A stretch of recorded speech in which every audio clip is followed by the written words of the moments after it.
Mehsana Ahmedabad highway પર traffic જામના દ્રશ્યો સર્જાયા છે। મહેસાણાથી શિવાલા સર્કલ સુધી ટ્રાફિક જામ થયો તો ટ્રાફિક જામના પગલે વાહન ચાલકો અટવાઈ ગયા છે।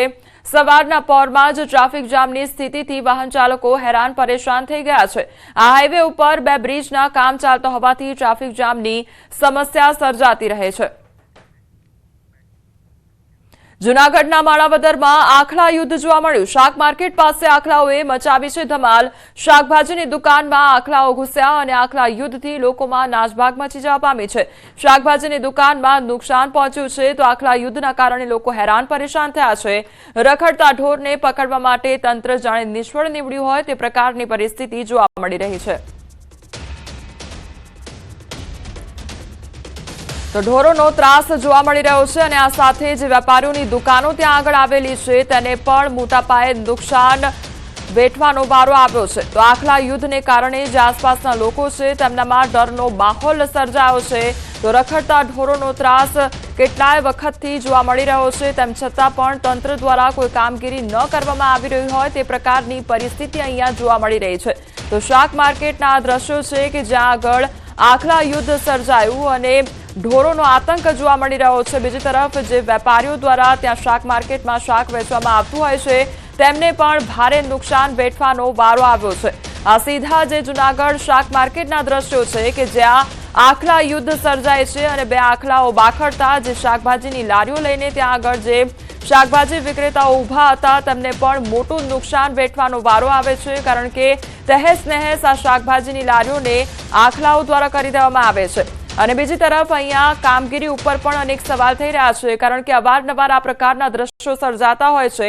ઢોરોના આતંકના કારણે લોકોએ ડરમાં જીવવું પડતું હોય છે, લોકોએ નુકસાન વેઠવાનો વારો આવતો હોય છે ત્યારે કોઈ પણ પ્રકારની કામગીરી ન કરવામાં આવતી હોય, ઢોરોને ડબ્બામાં પૂરવામાં ન આવતા હોય તે પ્રકારની પરિસ્થિતિનું નિર્માણ અહીંયા થયું છે અને અવારનવાર આ પ્રકારના દ્રશ્યો સર્જાતા હોય છે કે જ્યાં લોકોને આ ડરનો સામનો કરવો પડતો હોય છે। બીજી તરફ આ નુકસાનીના દ્રશ્યો કે જ્યાં શાક માર્કેટમાં જે શાક વેચવા માટે લોકો ઊભા હોય છે, પોતાની લારીઓ લગાડતા હોય છે, તેમની લારીઓ અત્યારે તૂટી ગઈ છે કારણ કે આખલા યુદ્ધના કારણે તેમને નુકસાન વેઠવાનો વારો આવ્યો છે। વડોદરામાં ભાજપ યુવા મોરચાના પ્રમુખ પાર્થ પુરોહિત સાથે ટપલી દાવ અને નેશનલ હેરાલ્ડ મુદ્દે વડોદરા શહેર ભાજપના વિરોધ પ્રદર્શન દરમિયાન આ ઘટના બની। ખુદ ભાજપ કાર્યકરોએ ઉત્સાહમાં આવી પ્રમુખ પર ટપલી દાવ કર્યો તો રાહુલ ગાંધીના પુતળાને મારવા સાથે યુવા મોરચાના પ્રમુખને પણ ટપલીઓ મારવામાં આવી હતી।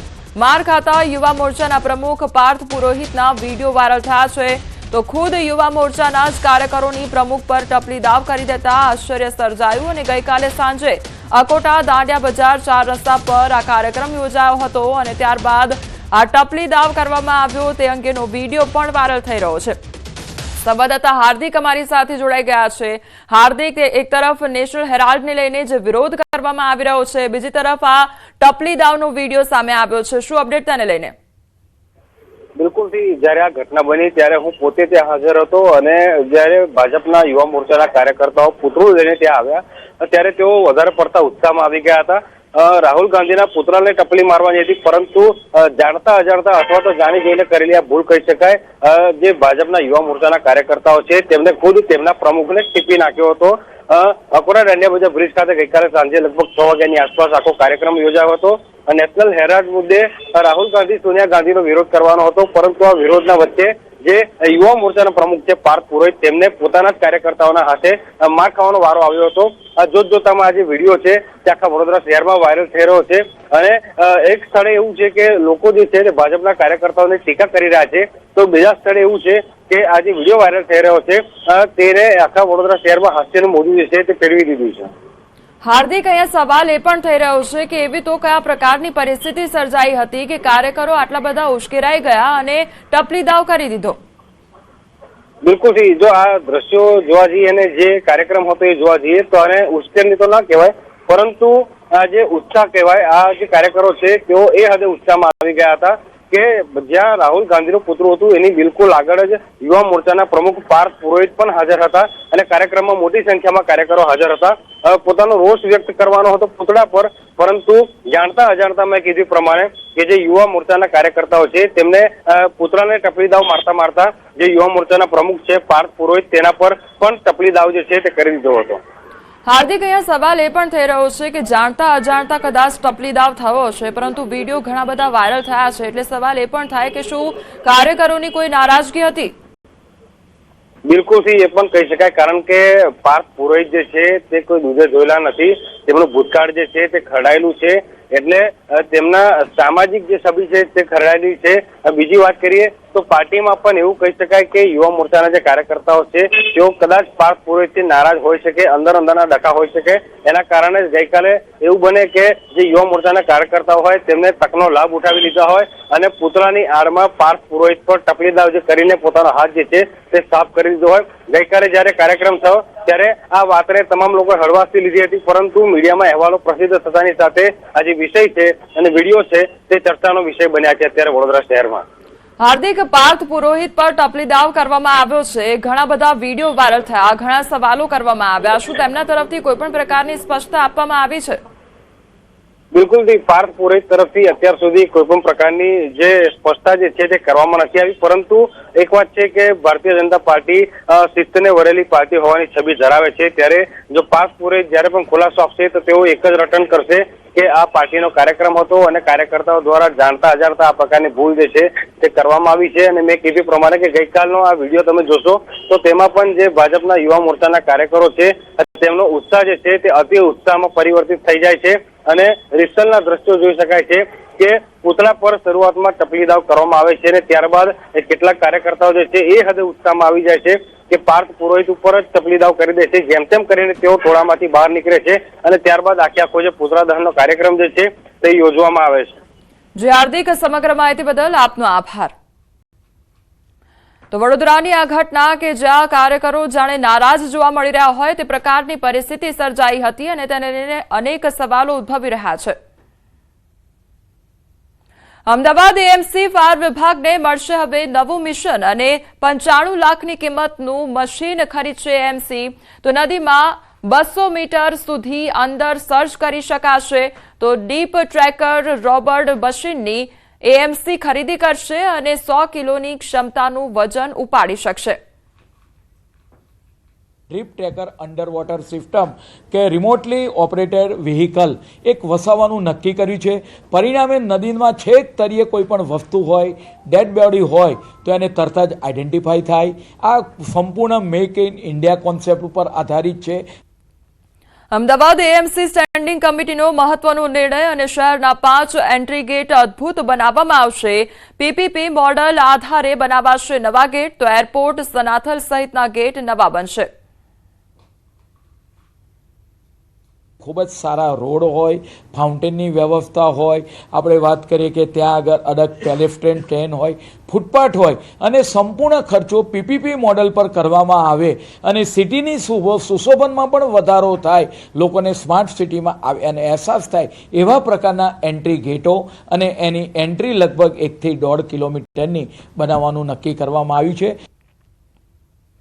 છોટાઉદેપુર જિલ્લામાં ધમધમતો ડોલોમાઇટ ઉદ્યોગ પર્યાવરણ પ્રમાણપત્રના કારણે છેલ્લા 10 દિવસથી ઠપ થયો છે। છોટાઉદેપુરના કેટલાક વિસ્તારો પથરાળ હોવાથી ખેતી નથી થઈ શકતી, પરંતુ આ વિસ્તારના પથ્થરો સફેદ હોવાથી અહીં ડોલોમાઇટ ઉદ્યોગ ધમધમ્યો છે। પરંતુ પર્યાવરણ પ્રમાણપત્રને લઈને ઉદ્યોગ ઠપ થતા 25,000 કામદારો બેકાર બન્યા છે। સ્થાનિક ટ્રાન્સપોર્ટ ઉદ્યોગ ઠપ થઈ ગયો છે, જેને લઈને છોટાઉદેપુર જિલ્લા પ્રભારી મંત્રી ભીખુસિંહને પણ રજૂઆત કરવામાં આવી છે। તેમણે આ ઉદ્યોગને લઈને સરકારમાં રજૂઆત કરવાની ખાતરી આપી છે।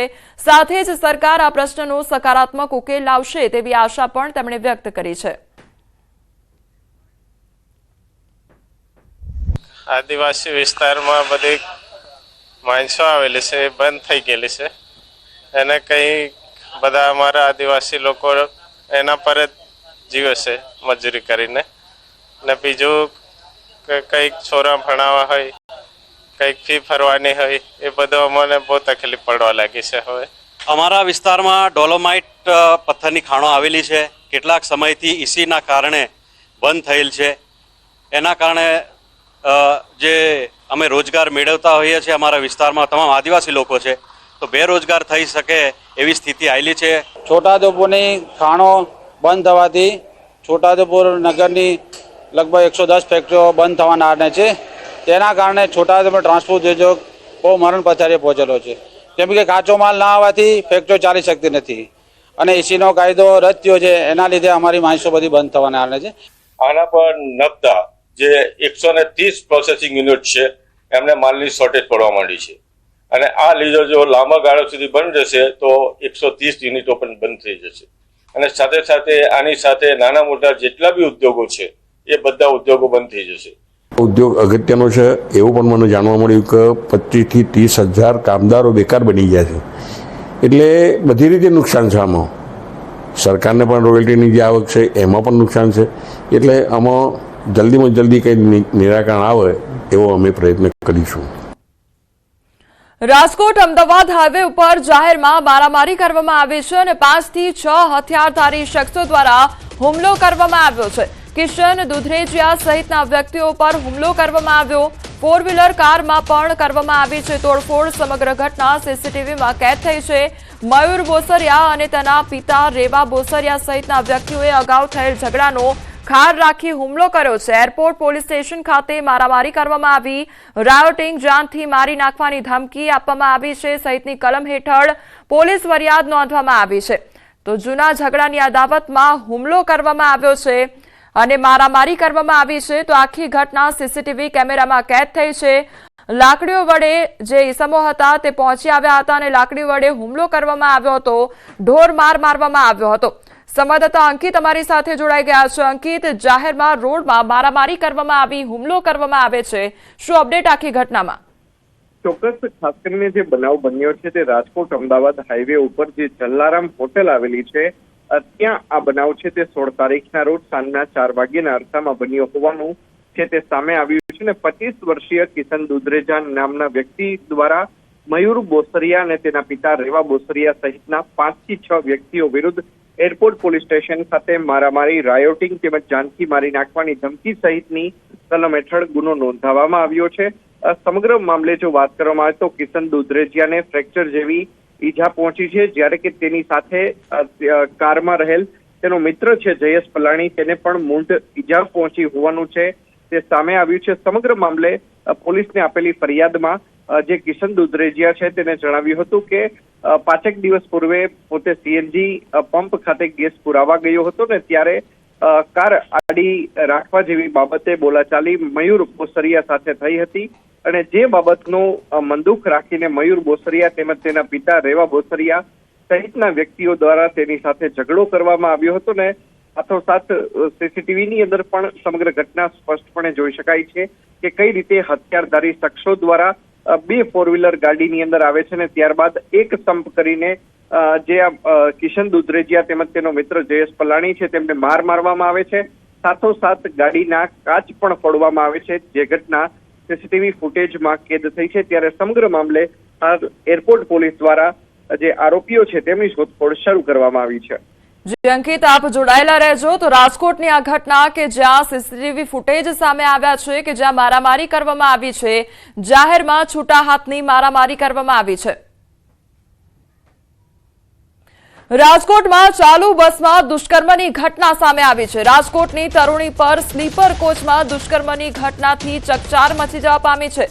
સુરતથી રાજકોટ આવી રહેલા તરુણી પર ચાલુ બસમાં દુષ્કર્મની ઘટનાને અંજામ આપવામાં આવ્યો છે.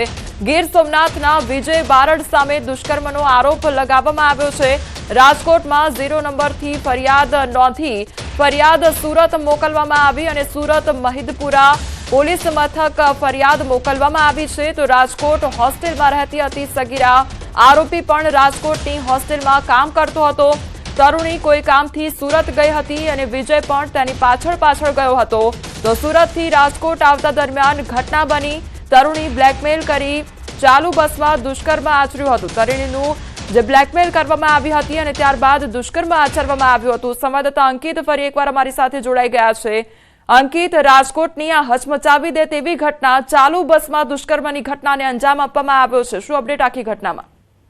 ચોક્કસ ખાસ કરીને વાત કરવામાં આવે તો રાજકોટ શહેર પોલીસ દ્વારા 0 નંબરથી FIR છે તે રજીસ્ટર્ડ કરવામાં આવી છે ને આ FIR છે તે સુરતના મહિદપુરા પોલીસ મથક ખાતે મોકલવામાં આવી છે. ખાસ કરીને સમગ્ર બનાવ અંગે જો વાત કરવામાં આવે તો રાજકોટ શહેરના એક હોસ્ટેલમાં રહેતી તરુણીએ રાજકોટની જ હોસ્ટેલમાં કામ કરનારા જે વિજય બારડ નામનો જે વ્યક્તિ છે કે જે ગીર સોમનાથ જિલ્લાનો વતની છે તેના વિરુદ્ધ પોલીસ ફરિયાદ છે તે નોંધાવ્યું છે કે ચાલુ બસે જ્યારે તે સુરતથી રાજકોટ આવી રહી હતી ત્યારે વિજય બારડ દ્વારા તેને બ્લેકમેલ કરવામાં આવી હતી અને બ્લેકમેલ કર્યા બાદ ચાલુ બસે તેણીની સાથે બળજબરીપૂર્વક શારીરિક સંબંધ બાંધવામાં આવ્યા હતા અને તેને જ લઈને તરુણીએ છે તે પોલીસ ફરિયાદ છે તે નોંધાવી છે અને સમગ્ર મામલે હાલ અત્યારે સુરતના મહિદપુરા પોલીસ દ્વારા બનાવ સંદર્ભે વધુ પુરાવાઓ છે તે એકત્રિત કરવાની કામગીરી હાથ ધરવામાં આવી છે. જે અંકિત સમગ્ર માહિતી બદલ આપનો આભાર.